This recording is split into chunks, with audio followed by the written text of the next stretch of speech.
Hello and welcome back to my 2024-25 QPR squad review. In part 1 I went through QPR's goalkeepers and defenders, comparing my verdict as to whether to keep, sell, release or loan each player this summer to those of over 1,000 QPR fans who had their own say on Twitter. And in this second part we're now going to be discussing Rangers midfielders and strikers. If you didn't take part in the polls, I'd love to hear what you think too, so let me know down in the comments, especially if you disagree. And don't forget to hit like and subscribe if you enjoyed part 2 of this QPR squad review. Kicking us off in midfield, we have Jack Colback, who after 2 seasons is reaching the end of his QPR contract, though according to Transfermarkt, the club does have an optional year. We didn't actually see much of the 35-year-old in the first half of the season, with a knee injury requiring surgery, keeping him out between late September and early May, and even then just 9 of his 24 championship appearances were starts, though he still managed to find time for 7 yellow cards and a red card against Sheffield United in the second match of the season. He ended up featuring quite prominently in the final run-in, and when he's on song there's no denying how much his experience and grit in midfield bulks us out. Leeds United at home sticks out in my mind as a game in particular where his positional sense and coverage really made the difference. For me though, at 35 years old, I just wouldn't want to take the risk of spending high wages on a player who could well miss over half the season again. He only played 3 more games in the season before that, so that's definitely indicative of the kind of output he can manage at this point of his career. So for me personally, I would release, but I definitely do think we need an experienced centre mid in a similar mould to take his place in the squad next season. By contrast, 56.9% of the polls said they would extend Colback's contract. Up next we have Sam Field, who this season made 38 appearances in all competitions and matched his goal tally of 4 from 23-24. Now Field, I would have to say, is right up there with Paul Smith as one of the most hotly debated players as to whether he's actually any good or not, at least on QPR Twitter. But for me, that debate was well and truly ended when he miraculously came back from injury early for Cardiff and Oxford and put in 2 excellent performances to help Rangers pick up 4 points that were desperately needed to stop us sliding back into the relegation scrap before hobbling off the pitch in the second half at the Kassam. There is no denying that he is a limited footballer. I find his reluctance at times to play forward really frustrating, but we're just a much sturdier team when he's in it, and I think we could see how sorely his presence was missed while he was out injured at the end of the season. The thing that's interesting about him not being as confident to play forward is that when he does get into those spaces, he can be a decent player. I found him playing further up the pitch in a more advanced attacking role against Oxford really interesting. He gave us an ability to win the ball higher up the pitch and therefore attack quicker. So I'd be intrigued to see that experimented with again next season. It was nice to see him contribute with a few goals again, something that was missing from our midfield and his own game until the past couple of seasons, so I'd like to see him up that tally again next season if he can. It's a keep for me, and it was overwhelmingly keep for the poll as well, with 89.9% of votes. Of Elias Cher's 6 full seasons in QPR's first team, this was by far his most challenging, with a lack of pre-season leading to 4 separate injuries. A real shame for a player who has been so rarely on the sidelines during his Rangers career so far. That still didn't stop him from posting QPR's highest number of assists and second highest goal involvements though, and I'm not really sure if that says more about his quality or the overall squad's lack of. When he did get over those first 2 injuries and built back into the starting 11, even while not looking completely back to his old self, his creativity played a real part in our best run of the season, with 3 assists in as many games in our wins against Watford, Luton and Plymouth. Later experimentation with him playing in the true role of his shirt number led to excellent performances against Blackburn and Derby at home, though he was much less effective in the 10 away from home. The real surprise of the season for me when it comes to Cher was him signing that new long-term deal at the end of January. With how challenging the season's been for him on a personal level and his previous contract set to expire in the summer, I really thought we might have been reaching the end of the road for Italy in a Rangers shirt. Now what the true intention of that deal is from either party we will find out this summer. He told W12 Podcast it was about him repaying the club and that he never wanted to leave on a free, but whether that means he would be open to leaving if a good offer comes in this summer is yet to be seen. I would be surprised if we do get an offer given the season ended with yet another injury at Sunderland and a difficult campaign overall.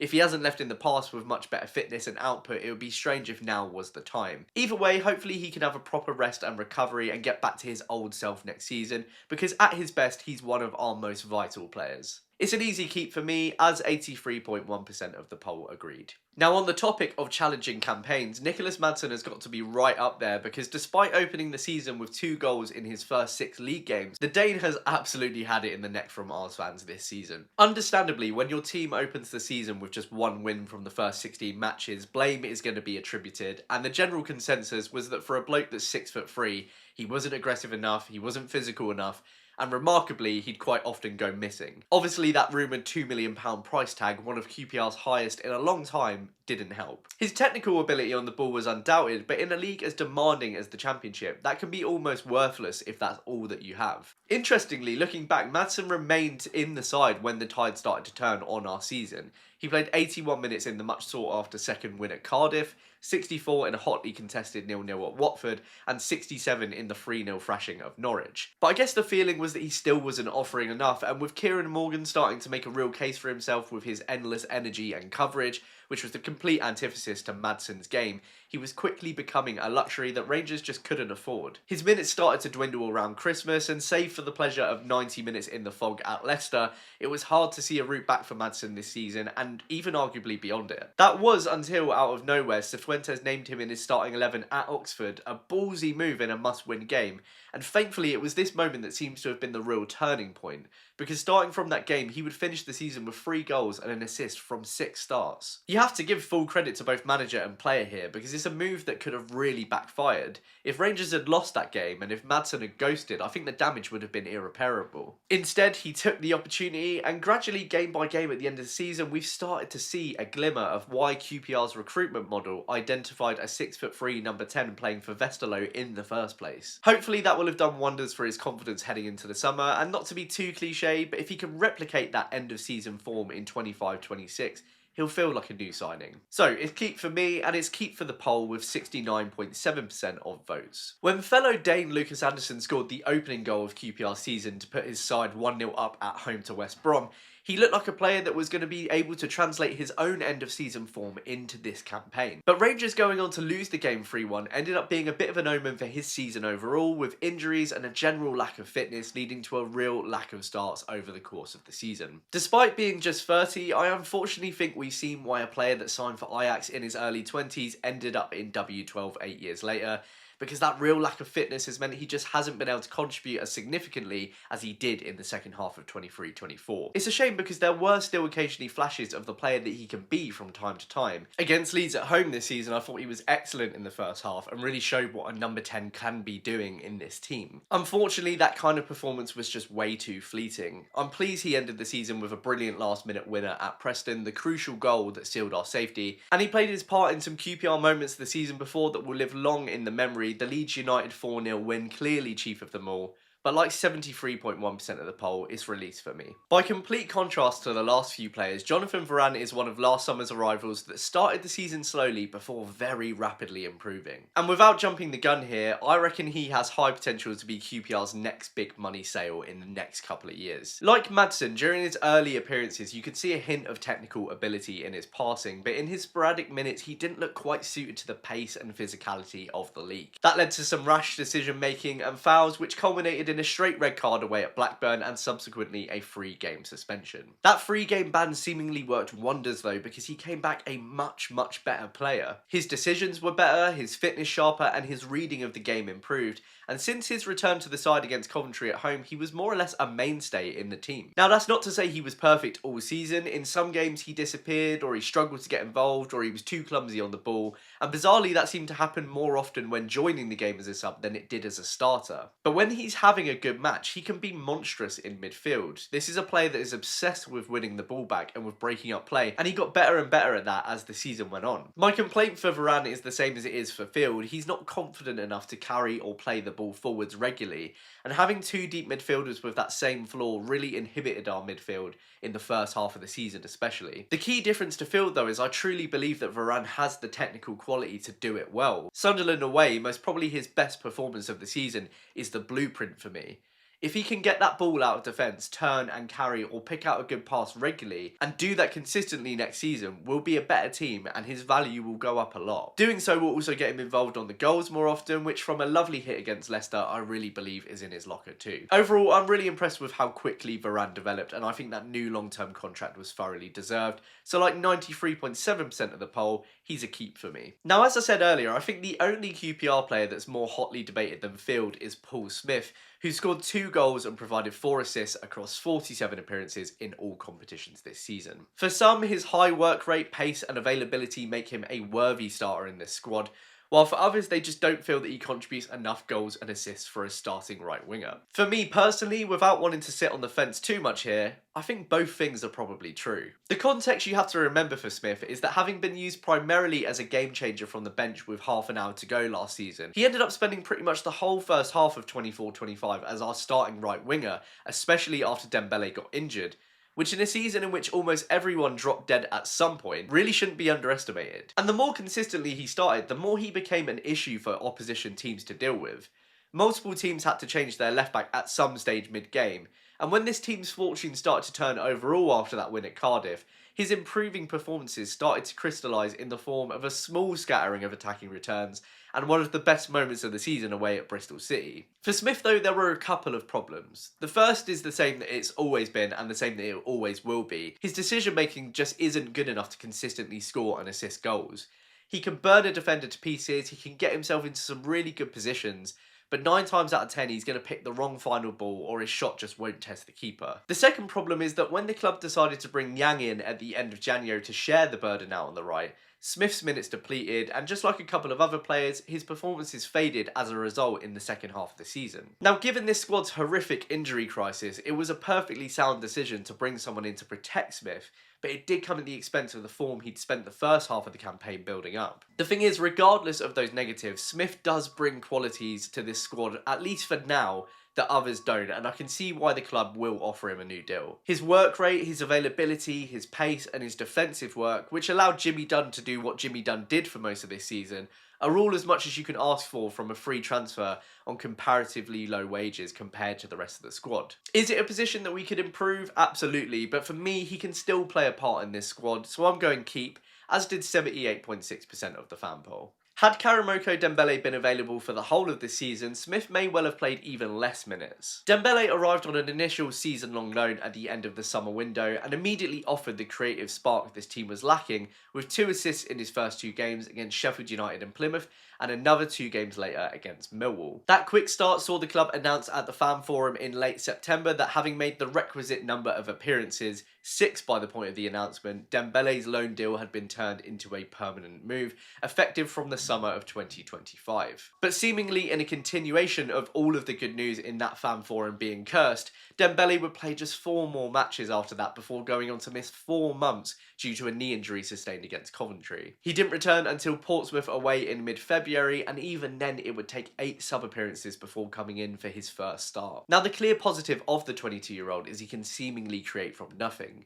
Despite his minutes being limited even after his return, he still added another 2 goals and an assist over 4 games against Oxford, Bristol City and Swansea, and that puts him just 2 goal contributions behind top scorer Mickey Frey. So if Dembele had played the whole season, you can only wonder how many he would have got. Aside from his injury, there are a couple of question marks for me though. For one, even prior to his knee surgery, he did start to get double marked and that limited his effectiveness, and I'm intrigued to see how he deals with that next season. Then there's the question of where he actually plays best. He spent most of his initial appearances playing off of the right, but he's not as pacey as your traditional winger, and many have suggested he's best suited at number 10, but we do have a fair few options there right now. By far the biggest question mark for me though is his defensive work. Either side of his injury, his lack of willing to drop back and muck in cost us defensively, and it gave Cifuentes decisions to make. More often than not, it ended up with him being subbed off. Now this is the double-edged sword that he provides. His technical ability and creativity is fantastic, and at such a young age, the ceiling is incredibly high for where those aspects of his game can go. If he can't provide support to the midfield or his right back though, he will quickly cancel out those goal contributions, and whoever our next manager will be just as reluctant to keep him on the pitch. I'm really excited about Dembele. He's an easy keep for me, just like 93.6% of the poll, but I really want to see those elements of his game refined this summer. Moving on to Kieran Morgan now, who at the age of 19 made an impressive 32 appearances in the first team this season, scoring 1 goal and providing 2 assists. At the start of the season, QPR's biggest problems were in midfield. Varane and Field were too similar, Madson was struggling to contribute, and we were just being run through far too easily. Kieran Morgan then, 18 at the time, came in as a breath of fresh air and brought much needed energy and coverage, and it improved this midfield drastically. His first appearance against Portsmouth from the bench was understated, but his show-stopping equaliser against Coventry a game later instantly repaid the manager's faith in him, with the ex-Spurs youth product doing what none of QPR's starters could do. Morgan's involvement only increased from here, and he was a regular starter throughout this team's most successful period of the season between mid-November and mid-February. Beyond being an absolute workhorse, like few others in midfield at the time, he wasn't afraid to work the ball forwards,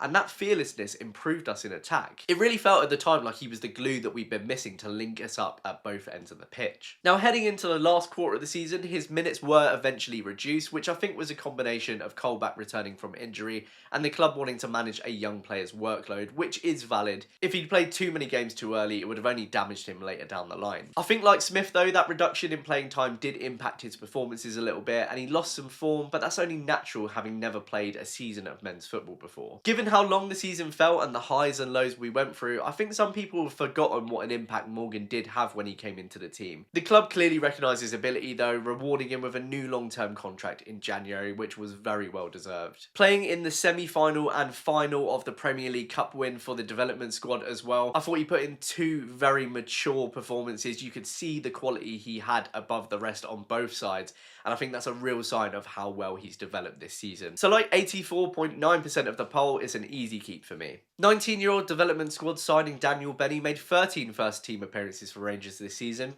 predominantly from the bench, and ended the season with his first senior start away at Oxford. Having come on as a sub in all sorts of positions, the winger's first start for the club coming at centre forward as a result of our striker crisis couldn't have been more fitting. His adaptability was further underlined by his mid-season under-20 Asian Cup win for Australia, during which he played all 6 games at right back and scored twice on his way to winning the trophy. His display at the Kassam summed up perfectly how I felt about him in his scattering of minutes from the bench. While he hasn't produced any particular wow moments just yet, he pressed tirelessly and his boundless energy threatened to cause Oxford to make mistakes. There is naturally a rawness there. At times he was muscled off the ball too easily, there was a sloppiness to his passing, but he has a great positional sense for his age, and with increased minutes I think we're going to start to see some real potential. The real question next season will be whether those increased minutes will be available to him at QPR. Personally, I think a good League 2 or League 1 loan would do him wonders, as did 63.8% of the poll, and I'm really looking forward to seeing how he develops. 18-year-old winger Emerson Sutton started to catch the attention of Ars fans back in January when his FA Youth Cup hat-trick against Arsenal under-18s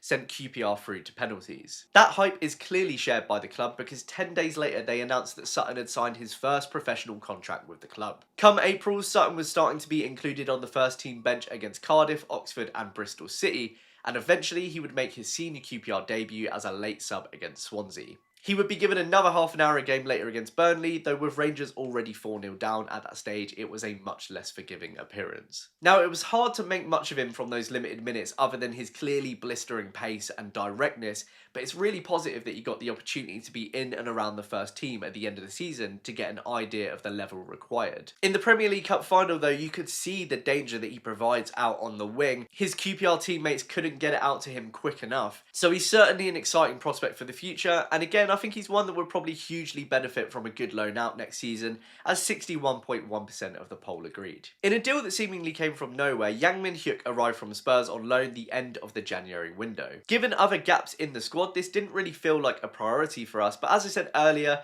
the assumption is this was to protect Smith, though I think there's probably a likelihood of us doing Spurs a favour by giving Yang his first minutes in England in the hope that we get good loans from them in the future. When he came on for his debut away at Millwall, I have to say my initial doubts around him quickly faded.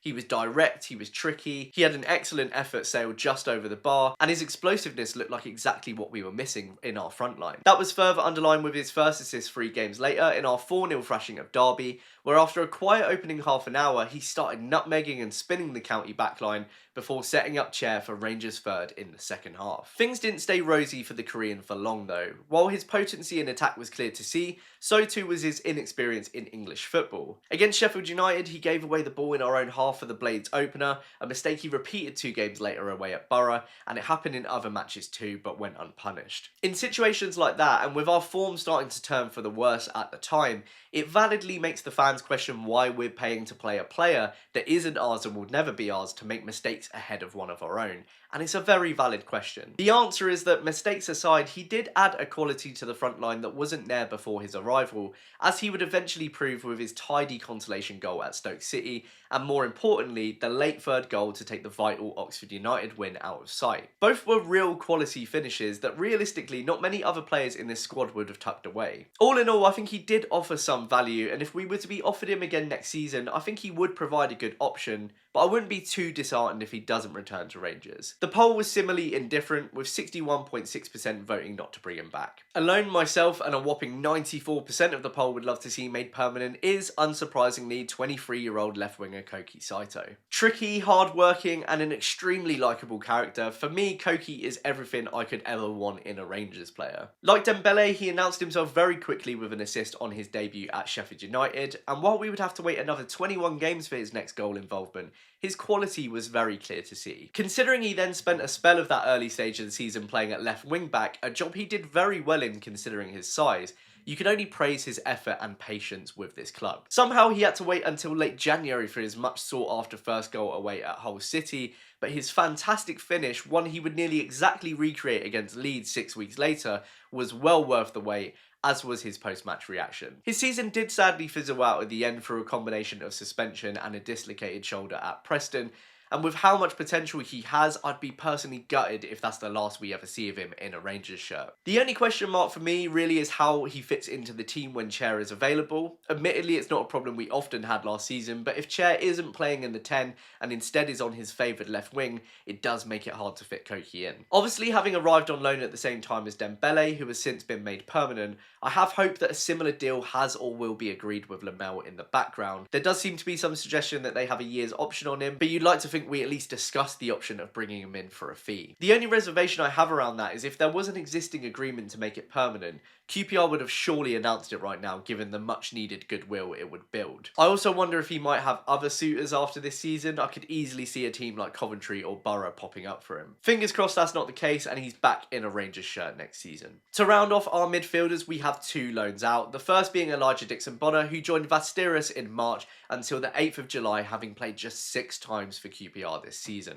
Having been given a new 2-year contract last summer, this is unfortunately a case of a player just not pushing on when needed. The 24-year-old was given cup starts against Cambridge, Luton and Palace and unfortunately failed to impress in any of those chances, with mishit passes and a general inability to affect the game. That led to just 9 minutes of sub appearances in the Championship and come the end of January, exclusion from matchday squads in general. This loan out to Sweden has made it pretty clear he's reaching the end of the road at Rangers, so like the poll, it's release or sell this summer for me. Taylor Richards is sell or release for me. Moving on. Right, let's talk strikers, kicking off with QPR's top scorer this season, Mickey Frey, who finished the season with 9 goals and 1 assist in all competitions. Despite marquee signing Jan Seller starting the opening match of the season, Frey would end up as QPR's starting striker of choice between game weeks 2 and 11 before sustaining a calf injury that would keep him out until late December. 4 of his 10 goal contributions would come in this initial period, his opener against Plymouth followed by a goal and assist at Luton, and 2 games later our leveller against Millwall. Before long though, that struggle with fitness we saw the season before set in, and we were without him until his return against Preston just before Christmas. When he gradually came back into the starting lineup though, I think it became more apparent what we had missed in his absence. Frey is by no means an easy on the eye footballer, but his hold up play, hustle against defenders, and eye for goal in the box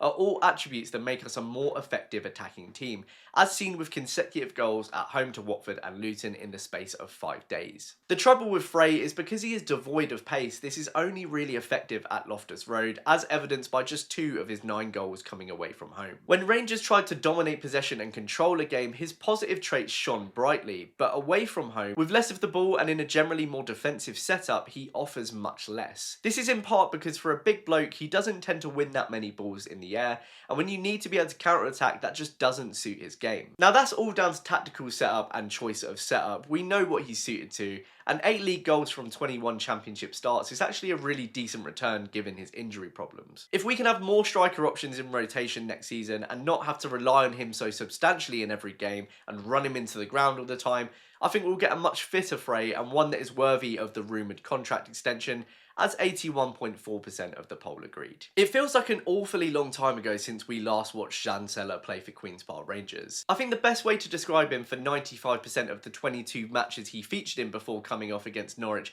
with a season-ending hamstring injury is lost. After chasing shadows in his first league start for Rangers, he spent the next 9 league games coming off of the bench. That was until Frey's calf injury thrust him back into the starting lineup. Now the whole team obviously wasn't firing during this period of the season, so it was harsh for Seller to get so much blame, but like Madson, he was having a hard time making any real impact on games, and this was only worsening the longer his wait for a first QPR goal continued. This was something I'd feared in my transfer deep dive when we signed him. All 40 of his goals for Lugano had come from inside the box, and given we don't exactly overindulge our forwards with balls in the area, he just didn't get enough opportunities to show where his skill set lies. Thankfully then, at Cardiff away, the old London buses analogy came into play, because in a game in which we didn't play too amazingly on the whole, Seller finally scored both his first and second Rangers goals. Both were stunners, the first a half volley into the top corner, and the second an audacious chip over the keeper that was hard to believe had come from a player on a 19-game goal drought.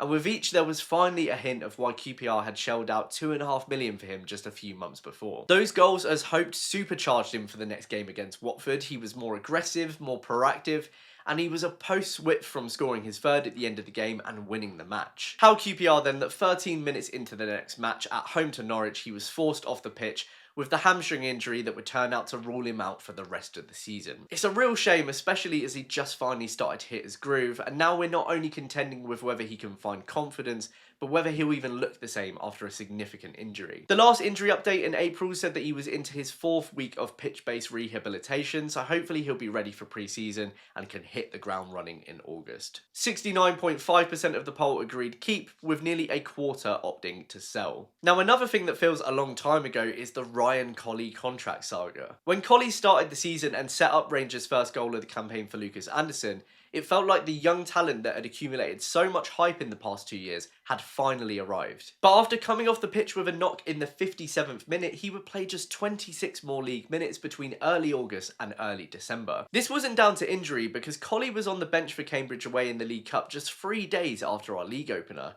but he was unused in both the first and second rounds and absent from the squad entirely in the third. Having been in the starting 11 on day 1, why was Collie now nowhere to be seen, and why wasn't he in the team photo? The rumours quickly began, murmurs of disagreements over contract issues, Collie not wanting to be sent out on loan, and an over-involved father took hold of social media and fan forums. Were we about to lose another young talent for free without seeing the best of him at QPR? It certainly seemed that way until Seller went off injured against Norwich, when with no senior strikers now available, Cifuentes' hand was forced. Collie joined the pitch, and by the very end of the half, he showed the club what they were missing, doubling QPR's lead with an excellent header from Powell's free kick. And then of course, just 4 minutes into the second half, he doubled his tally, capitalising on a loose ball at the back, driving into the box, and hammering home at the near post. And 2 matches later, another goal would follow against Preston. Despite his playing time then gradually reducing with Frey's return, he still managed to show his quality in January with a goal and assist against Leicester in the FA Cup. And finally, after months of those rumours, he put pen to paper on a long-term contract with the Ars, news he added the cherry on top to with a goal against Plymouth a day later. The talent is there for all to see. He's skillful, agile, energetic, and extremely clinical in front of goal, and at just 19 he has so much potential. For me though, there were 2 shames after signing his contract. The first that was with Frey and Chair's returns, and almost instantly after signing, Collie's playing minutes were greatly reduced. While I appreciate, like Morgan, there is a need to protect a young player, the best thing for him at that point was to get as many minutes as possible, especially given how potent he'd been with so few appearances. The other shame is that if this was in a bid to protect him, it didn't work, because come early February, Collie became the latest player to join our never-ending injury pile, with a hamstring injury picked up outside of matchday, keeping him out of the playing squad until early April. He did, of course, get some minutes in the last 3 or 4 matches, but for me, whoever is the manager next season needs to work out how to get Collie involved as much as possible and work out where he can be his most dangerous. Of course, 79.7% of the poll agreed keep, with 11.8% suggesting to send him out on loan. With 31 appearances in all competitions this season, Alfie Lloyd was one of 4 young Rs to sign a long-term deal with the club in January, alongside Morgan, Collie and Sutton. After making his senior debut from the bench at West Brom, he would be given his first start a game later at Sheffield United, and at Sheffield Wednesday 3 games later, he would score his first senior goal, the scrappiest in the history of football, to level the game. Used predominantly as an impact sub for the rest of the season, I would say Lloyd's defining characteristics are that he's chaotic and raw, and they are simultaneously both his biggest strengths and his biggest weaknesses. They're his strengths because in many circumstances, the opposition would have quite literally no idea what he was going to do when he got on the ball, and I think that's primarily because he quite often didn't have an idea what he was going to do next. His pace and energy can be electric, and utilised effectively, it can really pin teams back. Bristol City away from the bench, the prime example of that for me. When it doesn't come off though, Lloyd has looked at times very out of depth in the Championship. Some of this is down to a lack of positioning, but a major part of this is his poor touch, which often let him down even when he did manage to get in the right spaces. Given he's never played at this level before, I think we did see gradual improvement, but that definitely tapered off in the second half of the season,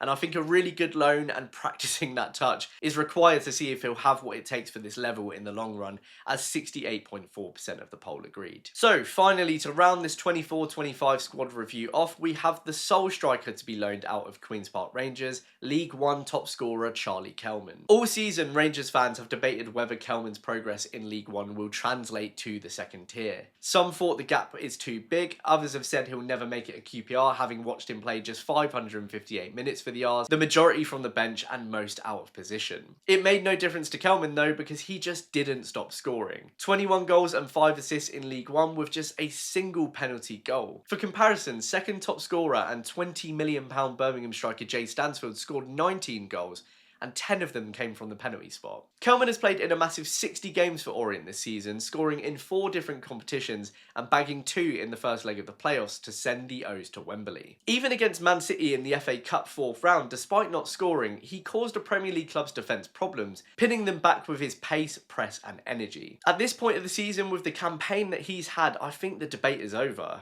Unless we get an offer that we can't refuse in the summer, he is more than deserving of a chance at QPR next season, and I don't mean a few minutes here and there to see what he can do, but a consistent run as our starting striker. Whether it works or not is all going to come down to whether we can remedy how much we supply our strikers. Richie Wellens Orient have set up in the same 4-2-3-1 shape as QPR this season, but their wingers are pacey, direct and regularly service Kelman in the centre. All but 3 of his League One goals this season came from inside the box, and having been to watch Orient v Stevenage back in March, a game which the O's won 1-0 courtesy of a Kelman header, he is a proper poacher. That is the exact concern I had ahead of Seller starting for Rangers, and while his personal performances weren't quite up to scratch, it's something he and countless other QPR strikers have suffered from over the years. Hopefully, with the club's keen eye on data, this is something the club will be considering how to address, but for me it's clear: get Kelman back, get him on a new long-term deal and get him in the team, because maybe after us crying out for a prolific striker for so long, the answer might be a player that's actually already ours, as an overwhelming 84.4% of the poll agreed. Right, so there we have it. That is the entire QPR 24-25 squad reviewed. What do you think? Are there any players you disagree with me or the polls on?